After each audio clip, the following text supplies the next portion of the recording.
Okay, I think we'll go ahead and get started. Welcome. My name is John Hausknecht. I'm a professor of human resources here at the Cornell Industrial and Labor Relations, or ILR School. And I'm speaking to you today on behalf of our Center for Advanced HR Studies, or CAHRS for short, in continuation of our series on AI and talent management, practical applications and future directions. So today's topic is focused around talent analytics and workforce planning, and I'll be leading today's session and glad to be here with you today. So if you'd like to participate into today's discussion, there are two ways you can do that. One is by submitting questions through the Q&A feature, and I'll take a look at that and see if I can answer any questions that come through. And also feel free to chat with one another and share reactions through the chat feature.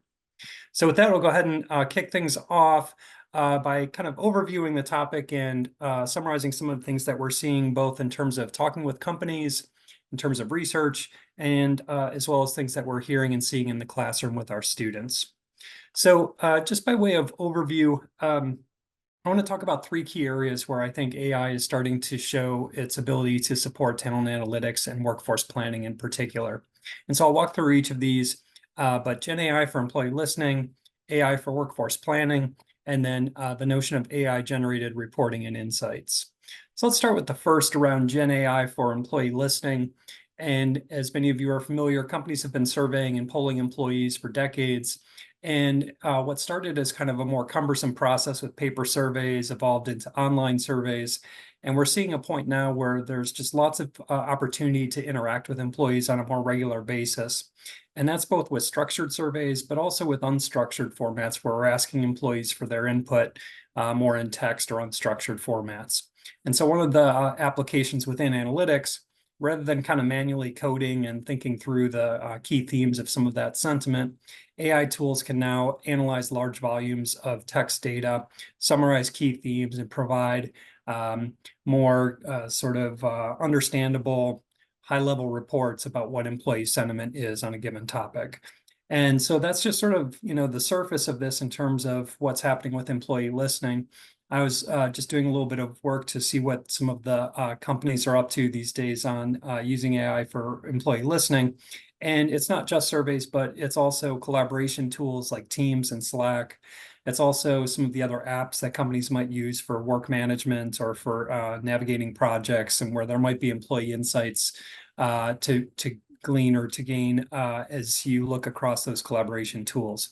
So the kind of key insight for me is that, one, it's not just your traditional survey where we're pulling the data, which is more of an active approach, but these tools are starting to pull information from passive data sources or pull information passively from other data sources, like the collaboration tools or other apps, and then consolidating all of that information to provide more of a real-time snapshot of what employees are thinking or what their concerns are. So I think that's maybe the insight here on this first bucket, is just thinking about how these tools can pull from multiple data sources and consolidate information in a way that's a little bit more real time. Employee surveys historically have been sort of a long rollout, and then you have to wait for the reporting. And by the time the results are in, sometimes the insights are a little bit stale. And so some of these tools seem to be trying to leverage real-time information so that you can act more quickly. So I found that to be kind of an interesting development in the employee listening space, which we know, of course, is kind of a heavy data component historically, and something that talent analytics groups spend a good amount of time on. So the second major bucket around workforce planning is also pretty interesting. When you look historically, workforce planning is one of those areas that I feel like a lot of companies have struggled to get right, or to feel like they're getting right. And so, looking at some of the tools here, when you think about the kind of crux of workforce planning as being about matching talent demand and talent supply, historically, the tools have been somewhat coarse for trying to get a sense of who you have and what roles with what skills, and then trying to understand kind of, how you match that in a more dynamic way over time, right? And so workforce planning has multiple flavors, I guess you could say, in the sense that we might think pretty high level, kind of matching our future demand in the coming years to talent pools that we need to build or start thinking about. to maybe something a little bit more operational, where we're looking ahead a year or 6 months and trying to forecast demand and then talent supply. But then also the really granular kind of scheduling component of workforce planning is another area where we're seeing some developments within the AI space. So I'll talk about just a couple of examples here. When we think about the more granular approaches, for example, you're routing maybe salespeople through a territory and they're doing service or sales calls with customers. Kind of a classic problem, right? And there's lots of inputs into this. You have both on the worker side, when are they available? How long does maybe a visit take? What's the complexity of the visit? What's some operational factors like what's the weather like? What's traffic like? What's the optimal way to route people to different locations given the task and given their skills and so forth, right? So it becomes a pretty complex problem for companies that have a heavy operational element to their business. And so what you're seeing with some of these AI-based tools, much like Gen AI for employee listening, is that they're pulling from multiple data sources to try to optimize who is routed where, assigned where for a given day or shift or assignment. And the interesting part to me is that it's trying to pull internal and external data, right? Who do you have, again, in real time, accounting for maybe turnover or employees who are out in a given period. But then also factors like the weather or factors like maybe real-time traffic data to try to optimize your scheduling and planning of people in locations. So again, kind of an interesting take on a classic problem that AI might have the capacity to pull the information together, analyze it, and make recommendations in ways that humans have been unable to up to this point. So the third one is around AI-generated insights and storytelling. And this is another interesting development, especially for those who work in the talent analytics space, or even for those who kind of consume talent data on a regular basis. And the idea here is that, again, historically, we've pulled in data from multiple sources and housed it in various systems. And then, of course, query those systems, create custom reports or standard reports, maybe build some dashboards or other interfaces for people to interact with the data. But the challenge is oftentimes kind of, what information should I pay attention to? How do I make sense of this in context? And then what does it mean? What do I do with it, right? And so some of the tools with an AI focus in this space are trying to use AI technology to think about putting the story together for you. And so a couple of examples. One is, just looking at historical data. Let's say it's attrition data for the last several months. Thinking about not only the data, but maybe how you compare to other units, how you compare to external benchmarks. Again, this idea of blending internal and external data comes up with this third bucket. Is the idea of this kind of third innovation is just augmenting some story and some context to traditional reporting, traditional reports and outputs that we might otherwise get. The other piece that I think is interesting here is that it's not just the data itself, but kind of making it easier to build the story by asking questions. So think of like a chatbot where you could say, if you're a business leader, what is the demographic representation amongst my leadership team? You get immediate answers based on real-time information as opposed to looking it up or kind of going to multiple systems to try to pull this together. But then maybe you also have other questions like, what have been the historical promotion rates at our company over the last 5 years? Being able to ask some of those questions in a way where you get the immediate information to help you kind of build a case for a change or for an intervention is another innovation in this area where it's building on that raw data, but in ways that are kind of unique and more real-time, and providing this sort of collective intelligence based on internal historical data or just internal information, right? So we've seen some companies that are building internal chatbots where you can ask questions about your own internal company information and limiting it to that rather than kind of your general chat GPT, which is essentially tapping the internet.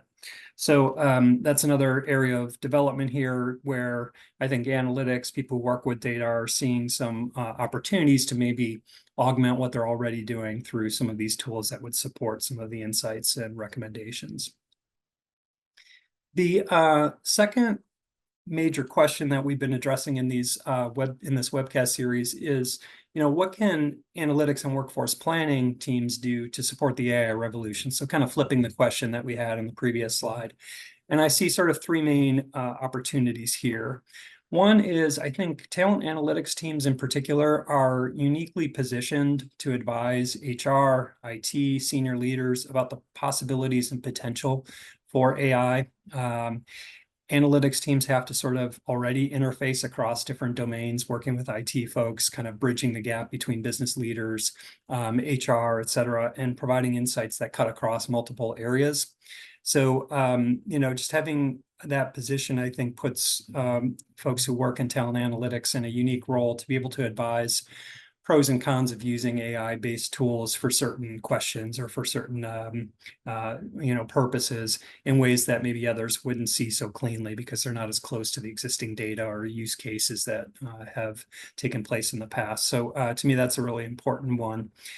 Second one is somewhat related, and that's that both talent analytics and workforce planning teams have a unique perspective in that they see across multiple data sources on a regular basis. So if you think about workforce planning, for example, you are tasked with a very complex problem of forecasting, talking to business leaders to forecast future business demand, thinking about the talent needs based on that, then working backwards to figure out what your supply is for the upcoming period while accounting for promotions, exits, all sorts of movements into up and out of the organization, right? And so that requires tapping into a variety of databases, talking to multiple stakeholders, and thinking about the architecture you might need to build to be able to ask questions of maybe an AI-based chatbot around workforce planning. And so, again, I think talent analytics teams and workforce planning people who work in workforce planning have this unique insight to see across data sources and maybe see the potential to link in ways that we haven't in the past. The third is just in terms of responsible implementation. There's a lot of interest and buzz in AI for various HR activities and areas. And again, talent analytics folks and workforce planning individuals can really think about how do we use this information in a way that's valid, number one, it's useful, it's ethical, it's appropriate, right? We wouldn't want to see these AI-based tools kind of learning incorrect patterns or suggesting movements of employees that aren't appropriate, right? And so even though workforce planning is thorny and maybe AI tools can help reduce some of the complexity, we have to be kind of really careful about taking steps to make sure that we're getting what we need and that the outputs are just as credible as if they were human-based. So I think that's one of the other considerations that these teams will have to kind of consider going forward. So just kind of moving ahead here to some future directions, and then I have a couple thoughts or kind of questions to leave you with, but then feel free to ask your own questions, and we'll turn to that towards the end here. So in terms of some possibilities for the future, what to keep an eye on, I've got three main themes here. And the first is around what we're seeing around industry maturity and consolidation. The highlight screen grab here is from Workday investing in AI with an acquisition, but they're one of many companies that are trying to consolidate and bring together some of the different technologies. So a number of the examples that I've given to you today are not all coming from one company, right? There are multiple companies who are kind of taking a unique perspective on the role of HI and how it might, the role of AI and how it might help in HR for various activities. And so that, I think, is leading to sort of a lot of fragmentation, just looking across, dozens and dozens of companies that have the technology to do some piece of the broader analytics or workforce planning or other areas too of HR. But what's happening, it seems to me, is that we're going to enter a period of consolidation where you kind of have some fuller range, have a fuller range of offerings for some of the AI-based tools that currently are sort of fragmented today. A second main bucket is around the legal and ethical considerations, what I alluded to on the previous slide. I've highlighted here New York City's AI-based hiring law And just, it's one example of some early efforts from a legislation standpoint to kind of regulate how companies are using AI, especially in the hiring process. But it's, pretty clear that it's not just a legal consideration, but an ethical consideration. And so we're seeing, especially some of the large companies like IBM and others, developing and maintaining ethics boards, right, to cut across different applications, potential applications of AI in the workplace, and think about whether it's right given their culture and given the current legal environment, given their workforce and their goals. So I think that's something too that's developing alongside the AI tools and technology is how do we govern this effectively, and how do we think about what's ethical and right given the state of both the technology and our employees' readiness for it. The third area to keep an eye on is just some of the research developments in this space. We have to remember that analytics itself is not very old in HR. Some of the earliest writings in Harvard Business Review are right around 2010 for talking about talent analytics. And so here we are, not even 15 years later, looking at AI, and I don't even think we figured out yet some of the tools, right tools and approaches for basic data and analytics, much less the role of AI and kind of what that means. So a lot of work is starting to be done to think about what would this look like? What are the implications, given that these decisions impact a large segment of society and for sure, core set of workers and their jobs going forward. So the research front is something too that I know I'll be following as we go forward. Last slide then, and we'll open it up for any questions from the group, is just to me, what are some open questions in this space as we think about AI for talent analytics and workforce planning? And the first is a question of whether the potential can be realized. So many of the examples that I've given you in the opening slides are sort of, promising directions that companies are proposing that they can take with, a company's data and so forth with using AI tools. The question here is, I think, will we get there, especially when it comes to workforce planning? I have a screenshot here of a paper called Models and Modeling for Manpower Planning. That title alone may give away the dated nature of this article. It was published in 1966.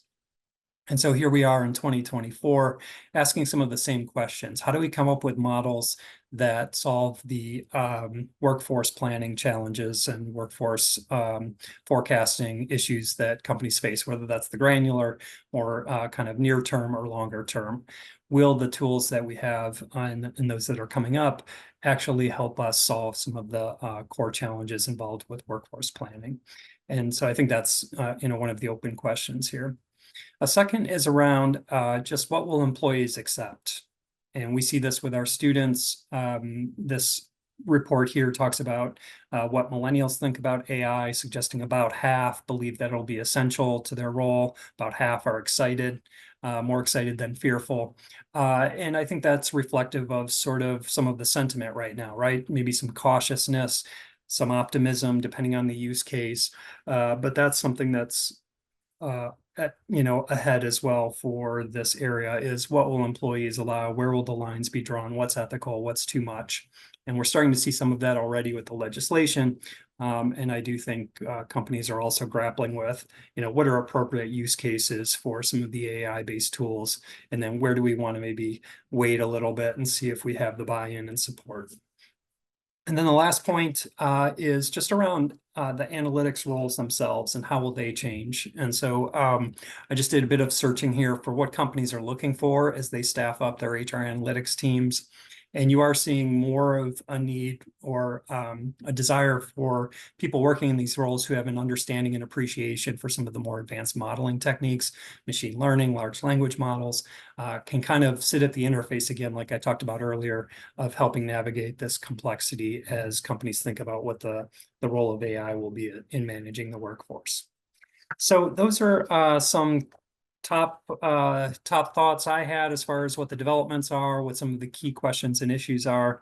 And I'll go ahead and turn to questions here, see if we have any from the audience. You can use the chat. Looks like one has come in already. From someone who asks, how are AI tools pulling from Teams and Slack? Is that behind the scenes capture of individual chats? So the tools that I investigated in preparing for this do seem to have a connection interface with either Teams or Slack or other apps so that they can pull from or monitor slash synthesize some of the chat, or even just who's collaborating with whom based on names and employee databases. But I don't know the technical interface there of how they're doing it. The other piece I saw more clearly was for something like a Qualtrics or a Glint survey. There were repositories where you literally upload your data file, and the app includes that along with the Teams, the Slack, and the others to sort of synthesize. And then there's a dashboard that cuts across and tries to summarize the sentiment, and it will tell you where it found that. Was it from the survey? Was it from this data source or that data source? So there's some mechanism behind the scenes that's connecting to some of those tools. Another question that came in: how are companies dealing with constantly changing laws in various countries and legal's wariness around this? It's a really good question, and I think the legal front is something that remains to be seen. The New York City law, for instance, I know had a lot of questions around it initially as it was being drafted. There were lots of delays to get the wording right because it was too broad, too vague, according to many who provided input. So they revised it down, and then some feel now it's too narrow and it doesn't apply to too many companies or too many scenarios. And so that one, I think, is a lot of waiting to see precedent and what's likely to happen on that front. My sense, too, is that companies are trying to get ahead of it a bit with the ethics boards and with their own transparency and kind of governance of some of the tools, and then maybe help advise government and other legislators to think carefully about how, where they need guidance, where they want guidance. Employees obviously have a say too in terms of what they want, and but it is evolving. I think, to me, it seems like companies, just based on the ones I've interacted with, are taking it on internally and not waiting for governments to come up with the legislation.